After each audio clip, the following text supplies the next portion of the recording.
战维又来了？蓝东晓问道。张成嗯了一声，说道：何止是来了，还带来了花束，还有其他礼物。我瞧着好像是珠宝，他这是光明正大的追求若若了。蓝东晓笑道：那咱们看着就行。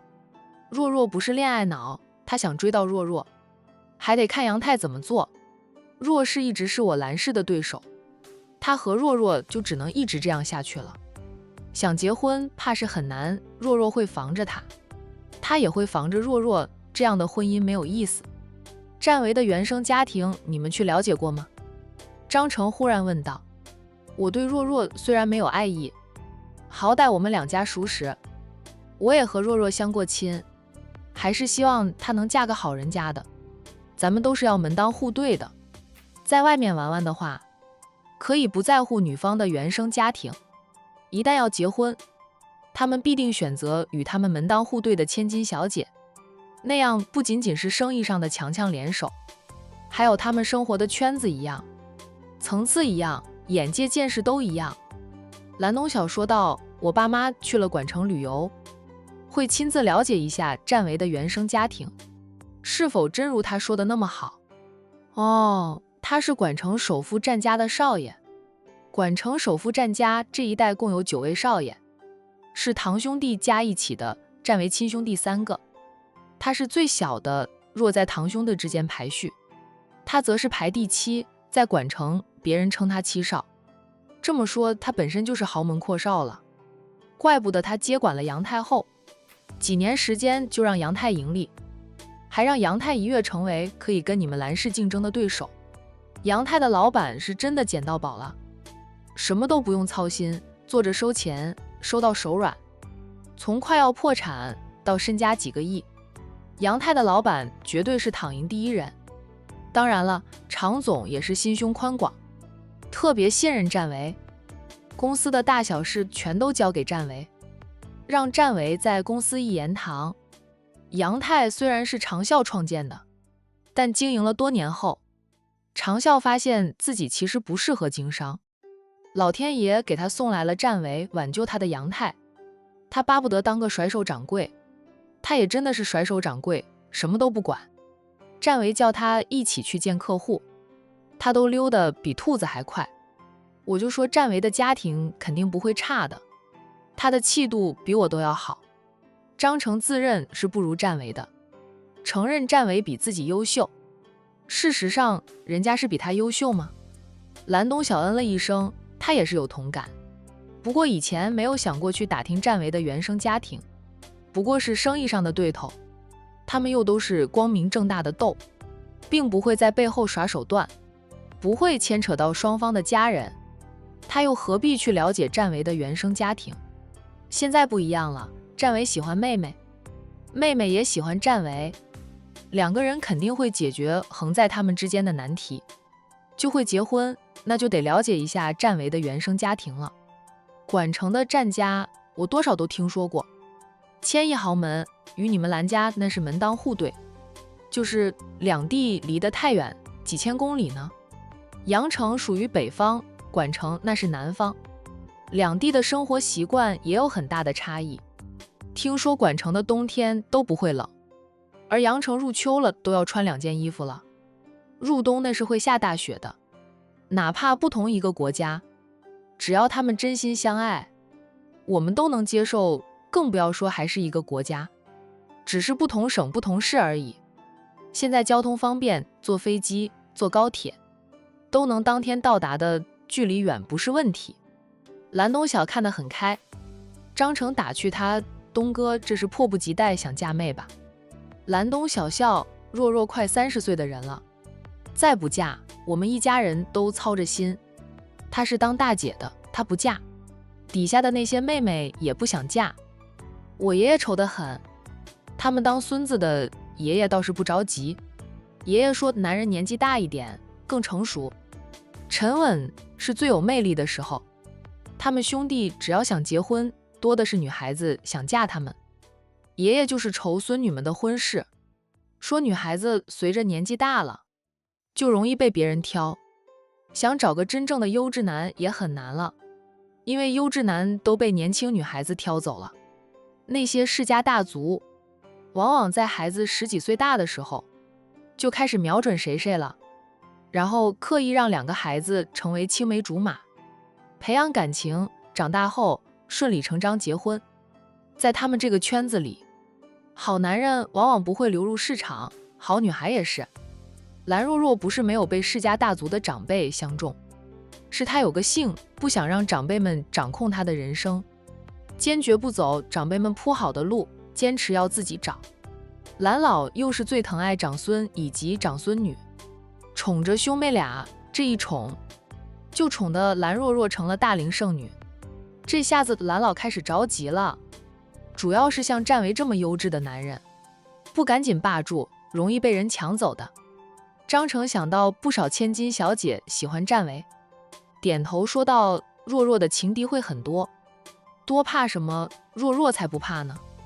再说了，占为的一颗心都放在若若身上，就算有100个情敌，也不是若若的对手。这种事呀，还得看男人的。咱们做男人的专一专情，不给外面的女人半点机会，他们就无法插足。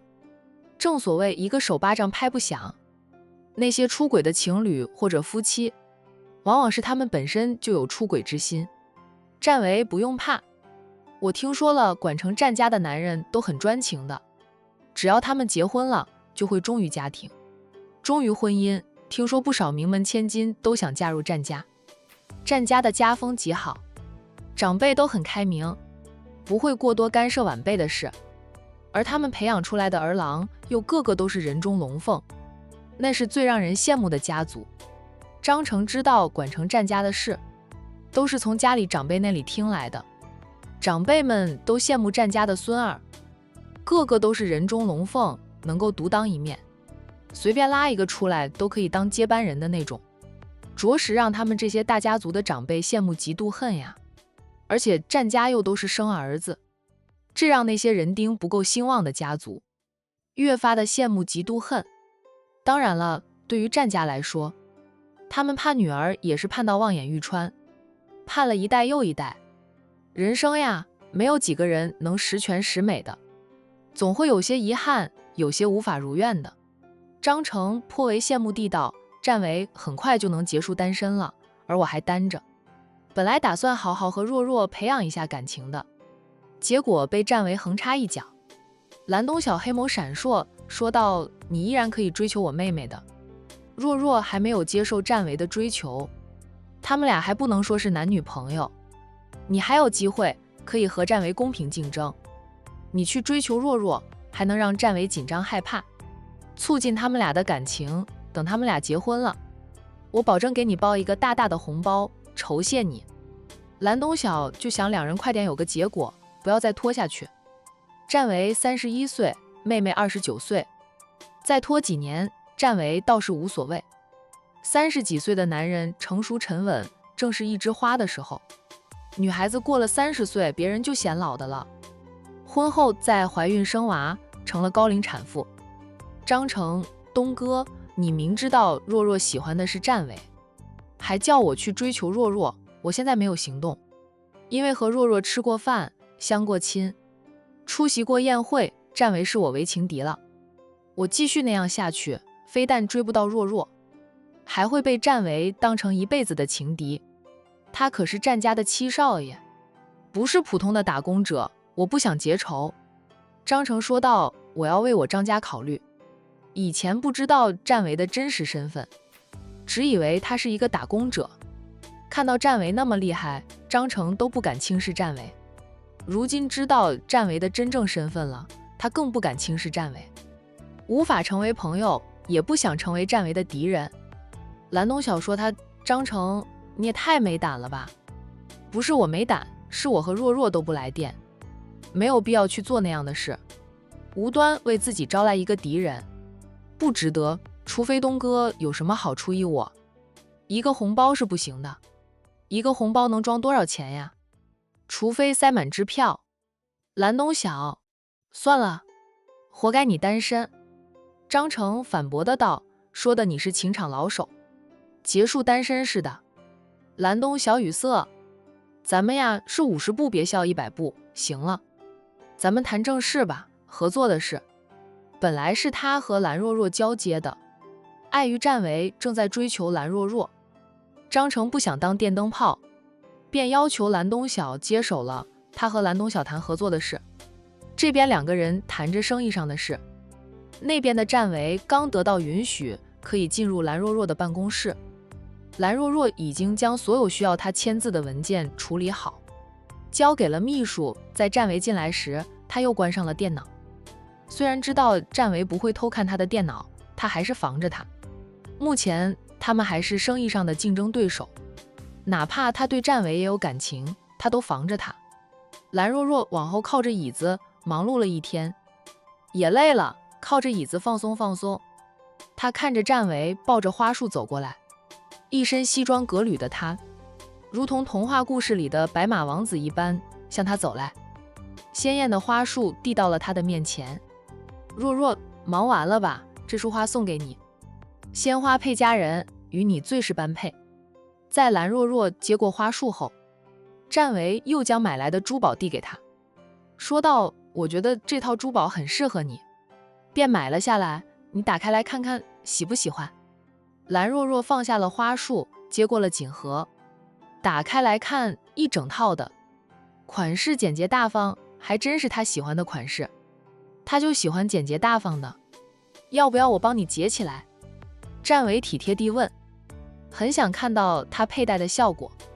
蓝若若看过后，却合上了锦盒，然后将锦盒装回袋子里，将袋子推回到战维的面前，说道：战维，这东西贵重，我不能收。我们也没有到那种地步，花束不值什么钱，他可以收下，但是贵重的礼物他不会收，就怕2个人没有结果，欠他太多。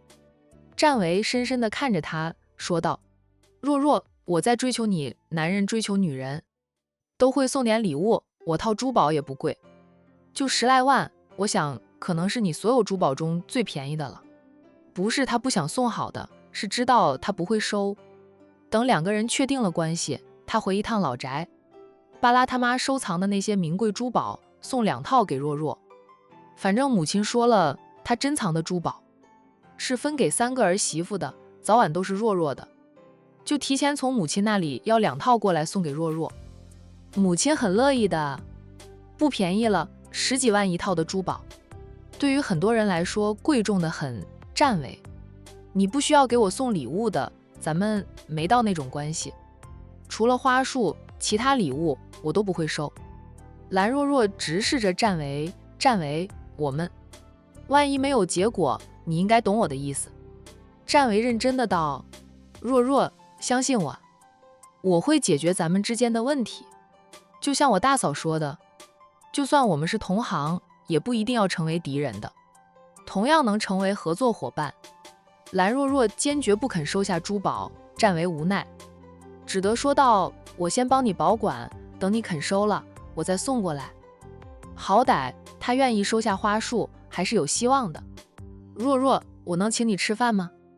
蓝若若见他没有勉强自己收下珠宝，松口气。2人针对了几年，很了解对方。他说不收就是不收。他笑，你过来不就是请我吃饭呢？我都收工了，等着你请我吃饭。战维笑，那咱们走吧，去阳城大酒店，我在那里订了雅间的。你今晚有应酬吗？没有应酬的话，吃过了饭，我们去看场电影吧。平时工作那么忙，我们都没有好好放松过。蓝若若正想答应他，手机就响了。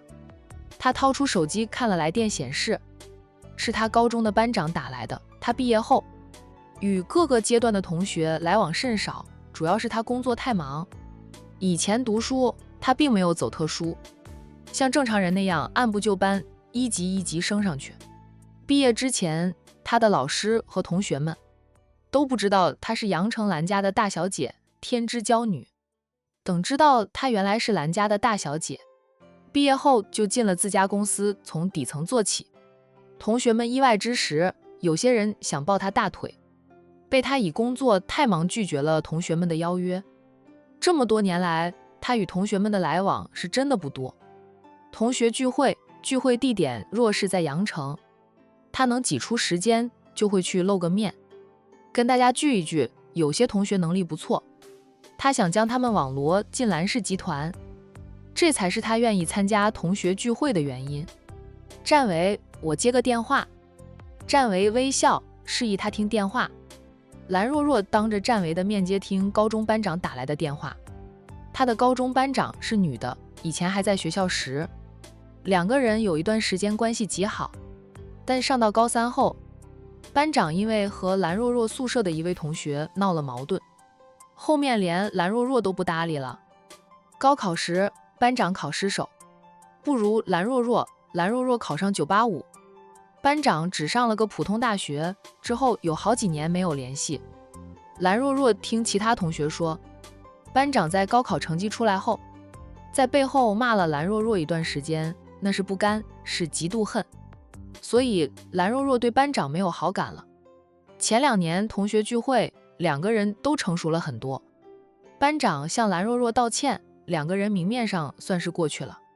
然后班长就索要了蓝若若的联系方式，虽说添加了联系方式，两个人私底下也不怎么聊天。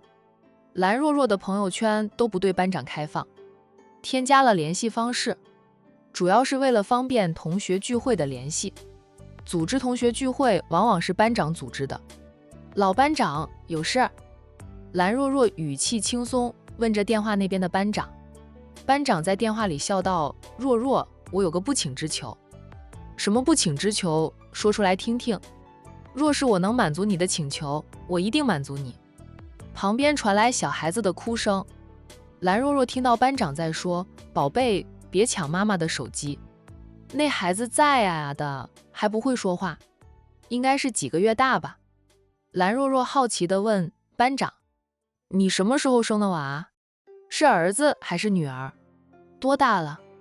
重新联系时，班长还在恋爱，一段时间没有联系，班长都当妈了。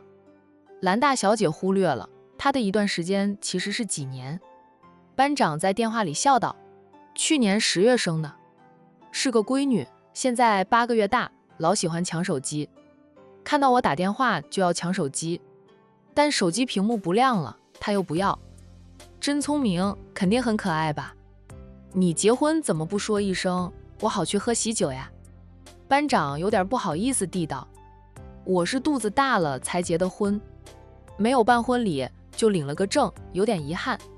孩子爸说到时候会给我补上婚礼的，等他给你补上婚礼时，一定要请我们这些老同学喝喜酒呀。只要你请我，我一定挤时间过去喝杯喜酒的。听了蓝若若的话，班长很是开心。知道蓝若若原来是蓝家大小姐后，班长就很想修复朋友关系的，只是蓝若若很忙，他便默默地躺在蓝若若的好友列表里，轻易不打扰蓝若若。行，等我和孩子爸补办婚礼，一定给你送去请帖，到时候你可得过来喝2杯。咱们先说正事，差点忘了，是同学们组织了聚会，在明天晚上，我想问问你有没有空出来聚一聚吧。对了，你若是有空过来聚会，记得带上战总。你和战总的事我们都知道了。若若，说实话，你和战总真的很般配，你们俩相爱相杀的故事大家都很感兴趣。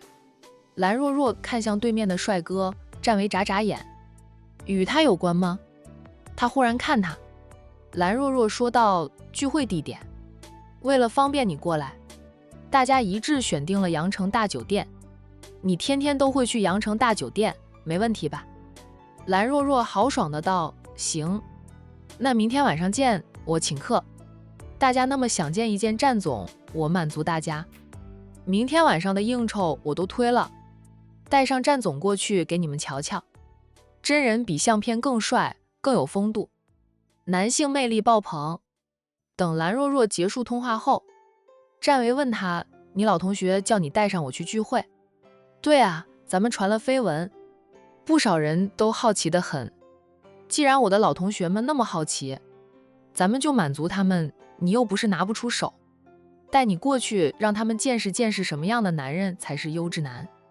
战维眼神深深看着他。问我以什么身份跟着你去参加同学聚会？死对头。战维，死对头才不会陪着你参加同学聚会呢，只会搞破坏。他们想看咱们俩相爱相杀吗？蓝若若，你真让我无语啊！你不想去？蓝若若笑眯眯地问他，不去也无所谓的。我就说跟你斗得太厉害，无法说服你陪我参加同学聚会。我没说不去，你敢邀请我去？我怎么不去？不过我是以你死对头的身份去的，你总要给我一点好处吧？没有好处，我岂不是白干活？做生意的人不想亏本。蓝若若想了想，说道：你们杨太最近不是很忙吧？我蓝氏可以帮忙分摊一点的，咱们是同行。放心，我蓝氏的质量绝对过关。这是合作的意思。海童离开之前跟蓝若若说的话。蓝若若想了2天，觉得童姐说的对，商界没有永远的敌人，也没有永远的朋友，只有利益。蓝氏和杨太虽说是同行，是竞争对手，其实也能合作的，也不一定要杨太转型才能解决问题。当然了，杨太愿意转型更好，其实蓝氏也在寻求转型。时代进步太快了，他们这些大公司也面临着很大的压力，必须与时俱进，跟着时代走，才能生存下去。物竞天择，适者生存吗？战维笑道：我自然是相信你们蓝氏的质量的，我一直都是以你们蓝氏为前进的目标，为榜样。行，那我明天再过来和你谈谈合作的事。战维很乐意和蓝氏合作，不过他也在布局转型中了，因为现在这个行业没有太大的上升空间了。杨太不转型，过上几年，杨太会重新陷入困境。他不能看着他一手拉扯起来的杨太重新陷入困境。如今的杨太分公司都有好几家了，员工过万名，要是杨太陷入困境，就得裁员，会有很多人因此失去工作。大环境不好，他们一旦被裁员，再找工作挺难的了。他们很多都是陪着他一起拼过，带领着杨太走到今天的。明天傍晚我过来接你，陪你参加同学聚会，让你的所有同学羡慕你。蓝若若笑，没有你，我也是他们羡慕嫉妒恨的人。